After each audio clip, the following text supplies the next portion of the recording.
In the name of God, the compassionate, the merciful, Engineering Plasticity, Chapter 2, Stress Analysis, Part 5.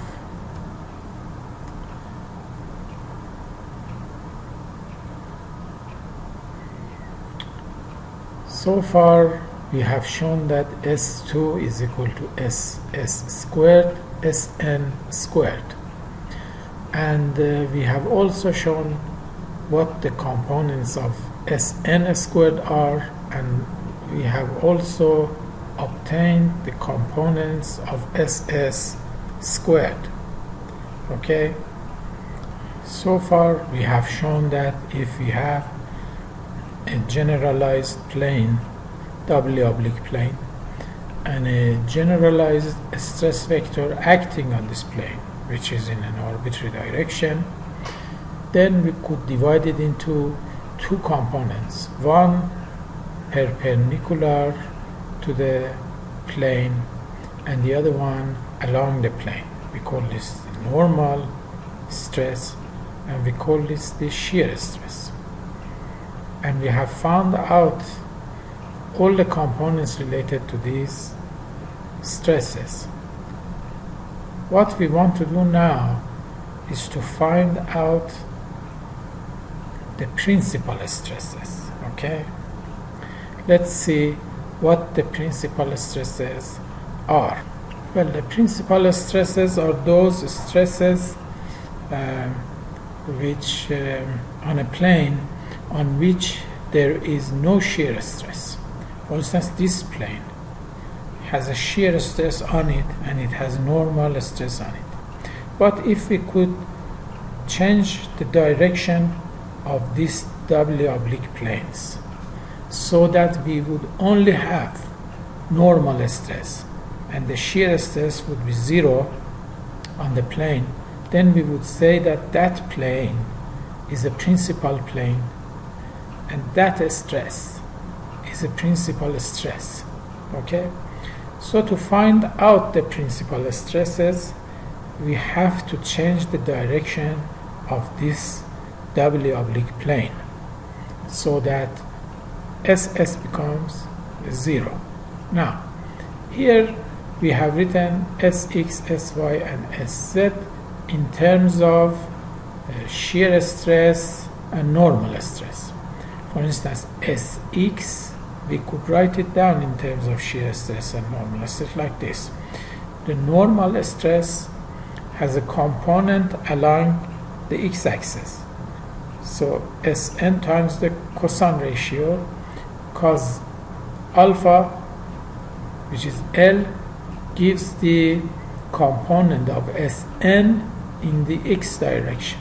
Similarly, Ss has a component along x-axis, therefore times Ls, which is the direction cosine of S along x-axis, relative to x-axis, that is cos alpha S, that's cos alpha, that's cos alpha S. Therefore, these are the only two components along the x-axis, and we can write down Sx is equal to these components. Similarly, for other components, Sn times n, which is the cosine ratio relative to y-axis, cos beta, and Ss times ms. Ms also is the cosine ratio of the Ss relative to y-axis, which we call it beta s, and that's cos beta s, and that's equal to Sy, because these are the only two components along the y direction, and also the only two components along z directions are these, Sn times n and Ss times ns. Okay? So here we have written Sx, Sy, Sz in terms of Ss and Sn, all of these three components. Now the condition for the principal planes, as we said, is like this. These are the Morse circle for a general case of stresses. If This is the shear stress. Okay, this is the shear stress, and maximum shear stress is that. Okay, so if we move on this axis, then the shear stress would be 0, and these values will be the values of the normal stress along a plane, because this line shows a plane, along a plane which has 0 shear stress. 0 shear stress, these values. So these are the 3 values for the principal stresses. Okay, so we said we change the direction of this plane ABC, or W oblique plane, so that these values SS become 0. How do they become 0?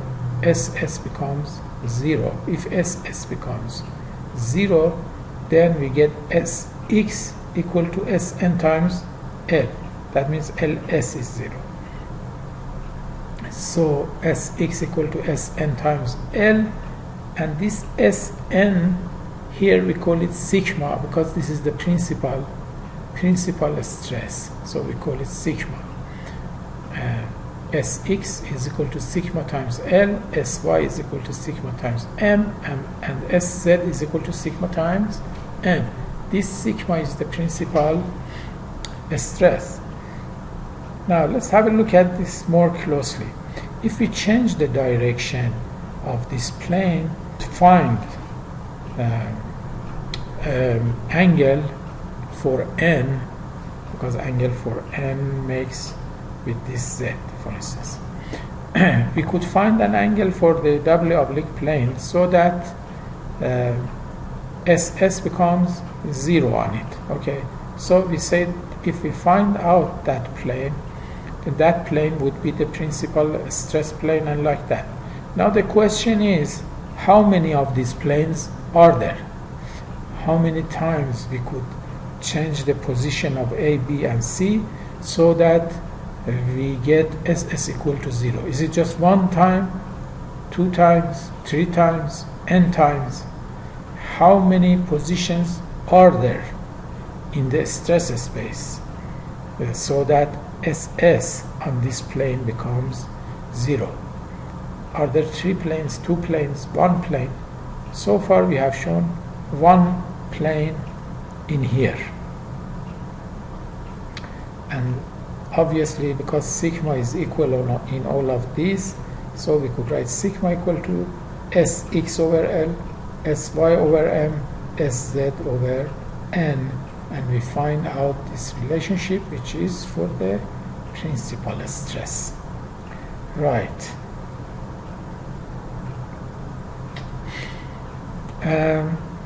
From these relations that we have so far written, what we could do is that we can write this equation: sigma x is equal to sigma x times L, sigma xy times M, sigma xz times M. We had this before in the previous slides. Okay, so if we put this Sx instead of Sx, we substitute these in here. Okay, then we get this L times sigma xx minus sigma, because if we put substitute for Sx, this one in here, then we get Sxxl sigma xy m sigma xzn is equal to L times sigma.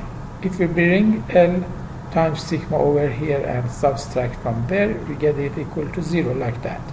Okay, that's the same equation here. Sigma times L is equal to this, and becomes like this. So here we get L times sigma xx minus sigma plus m tau xy plus n tau xz equal to 0, and this sigma is a principal plane, and we haven't said so far how many of these planes are there. Similarly for Sy, we get a similar relationship, and for Sz we get a similar relationship. Okay, you can see the matrices here. This is the diameter of the matrix, and these are the terms of the matrix. Okay, so we can write it in tensor forms or matrix form or whatever we like. So we get this relationship in which we have this sigma, which is the principal plane, and Lmn are the direction cosines of this principal plane.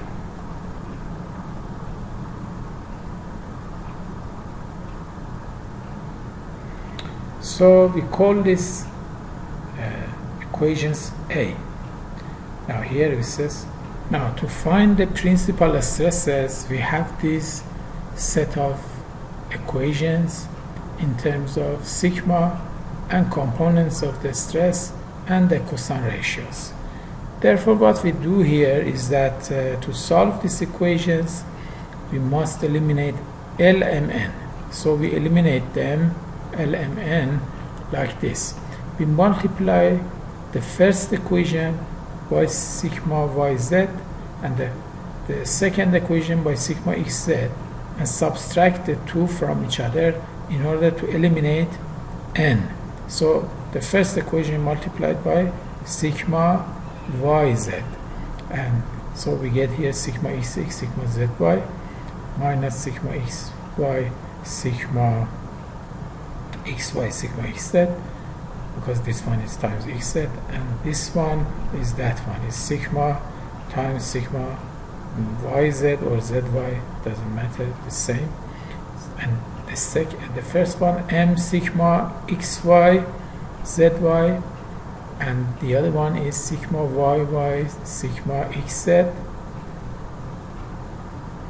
this one. And of course the minus sign is for the second one, the plus sign is for the first one. Of course minus times minus is plus, so we get here sigma sigma zx, and this one sigma y sigma xz is the first one, which is minus, the second one is plus. So here we get it in terms of L and M. And now if we multiply the second equation here, this one, multiply it by sigma zz minus sigma, and the third equation by sigma zy, we get another equation like that. So here we have M and L.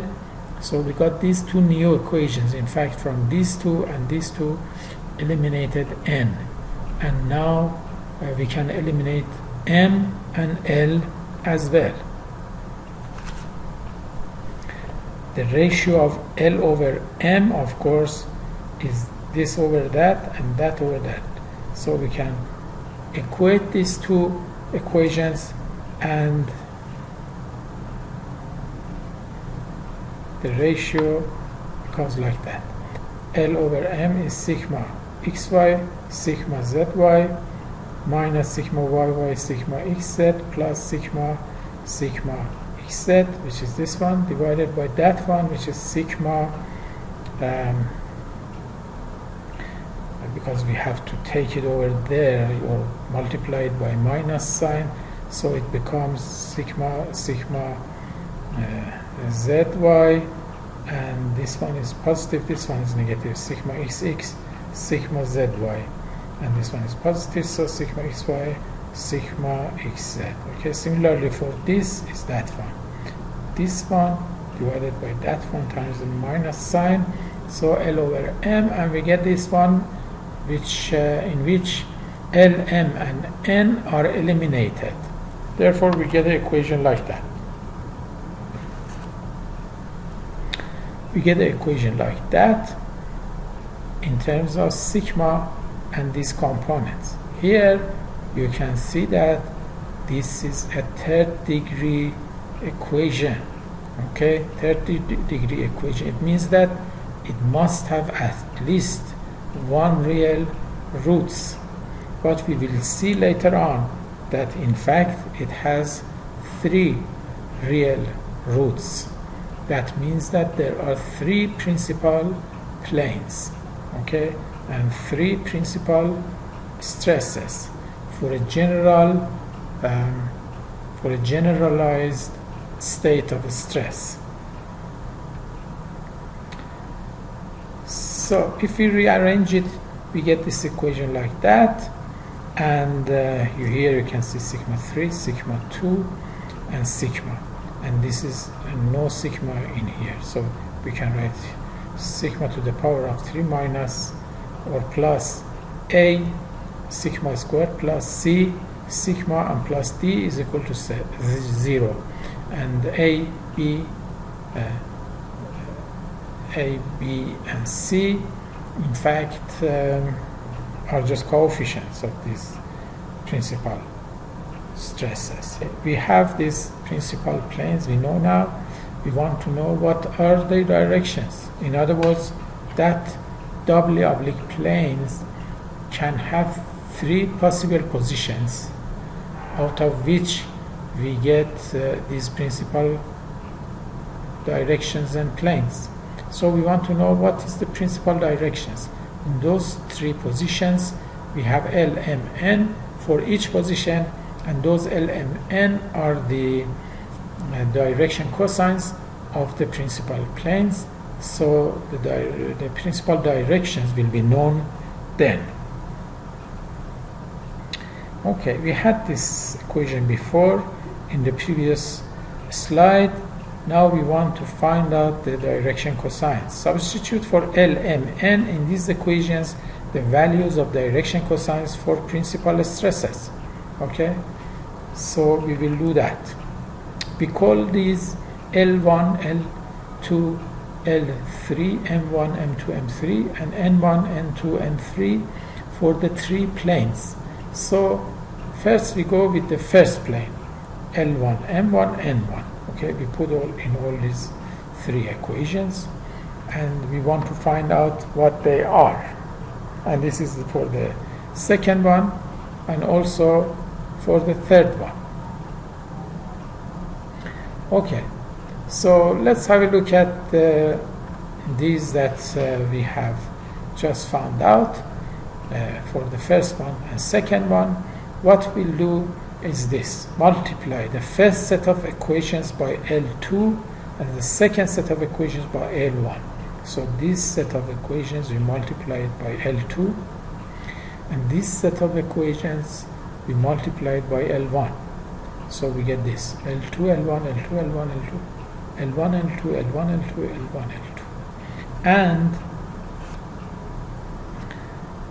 similar operations could be carried out by multiplying the first set of equations by M2, this one, and the second set of equations by M1, and similarly the first set of equations by N2 and the second set of equations by N1. So we get 3 sets of equations like these. And from these 9 sets of equations, 9 equations, in fact, 9 sets of equations, in fact 18 equations, because each set has 6, and we have 3 sets, so we get 18 equations. From these 18 equations, we can get sigma 1 minus sigma 2 times this, sigma 2 minus sigma 3, sigma 3 minus sigma 1 times the parentheses like this. And so we get 3 sets of equations, because as you can see here, for instance, this one with this one cancels out, this one with this one, this one, this one, and when we multiply it by M2 and N2 and M1 and N1, similarly we could eliminate other components of sigma x, sigma xy, etc., etc., and we get this equation. Okay, and sigma 1, obviously this equation here shows that this one, which one could be 0. Sigma 1 cannot be equal to sigma 2 for this to be 0, because these are 2 different principal planes. But this could be true. This could be true. If this is equal to 0, what does it mean? It has been shown that sigma 1 and sigma 2 are two different roots and perpendicular to each other, because this is what it means. When the direction cosines multiplied together are equal to 0, they show that the vectors are perpendicular, or the planes are perpendicular. And these are the direction cosines of sigma 1 and sigma 2. So the planes that sigma 1 and sigma 2 are on them, those two planes are perpendicular, or otherwise sigma 1 and sigma 2 are perpendicular. Similarly, we can show for sigma 1 and sigma 3 and sigma 2 and sigma 3 the same thing. So all three roots of this equation are perpendicular to each other by this reasoning, by this logic.